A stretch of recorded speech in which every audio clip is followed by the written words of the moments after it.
این 1 لیوان آب، 1/3 لیوان پلو، این کره،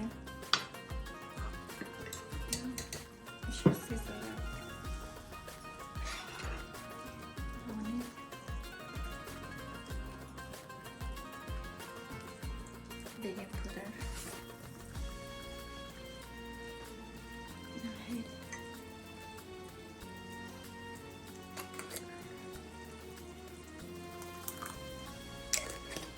اینم آب لیمو داخل شربت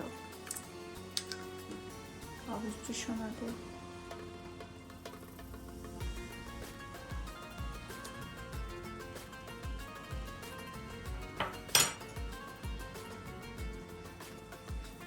بکنیم لیوان آبه.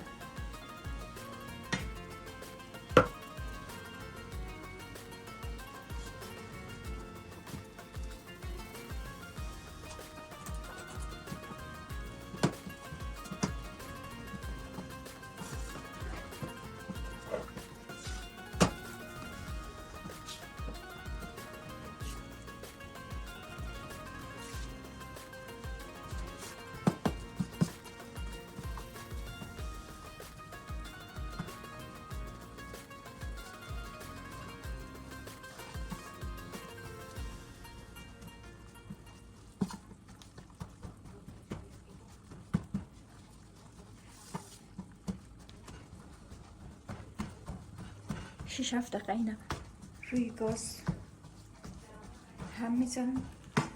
بعد از به این حالت که رسیده میذارم کنار که سرد شود. یم شربت ها تا داخل از تقریبا 5 لیوان شکر است و 2 لیوان آب. اینم زعفران.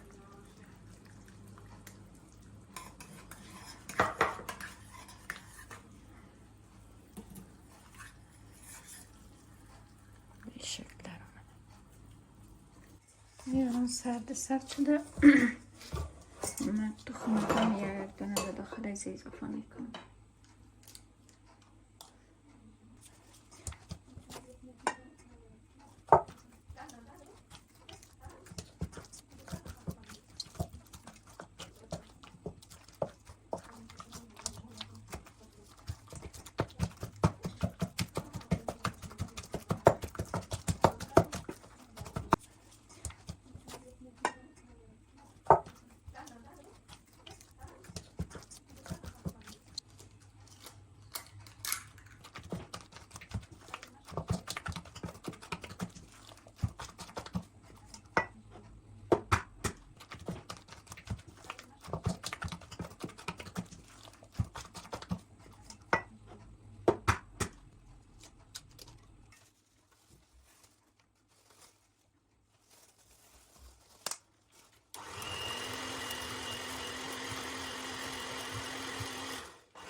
از شربت زلوبیا که جور کرده بودیم من یک قاشق هم داخل از این خالی میکنم.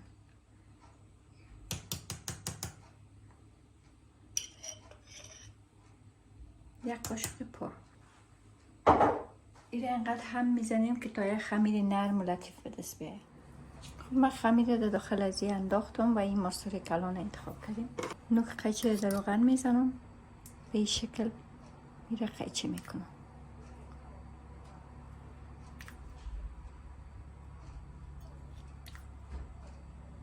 به هر اندازه‌ای که خودتان میتونین دوست دارین میتونین اینو برش بدین.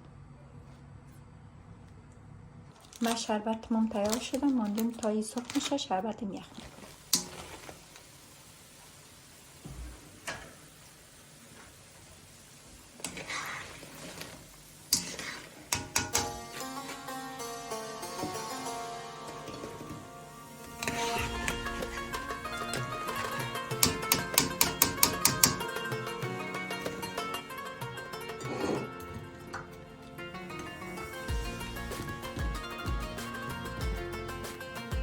سه دقیقه داخل شربت میزنیم قشنگ داخل خودش بره بارازو میکشیم داخل این صافی میزنیم که شربت های اضافه شد.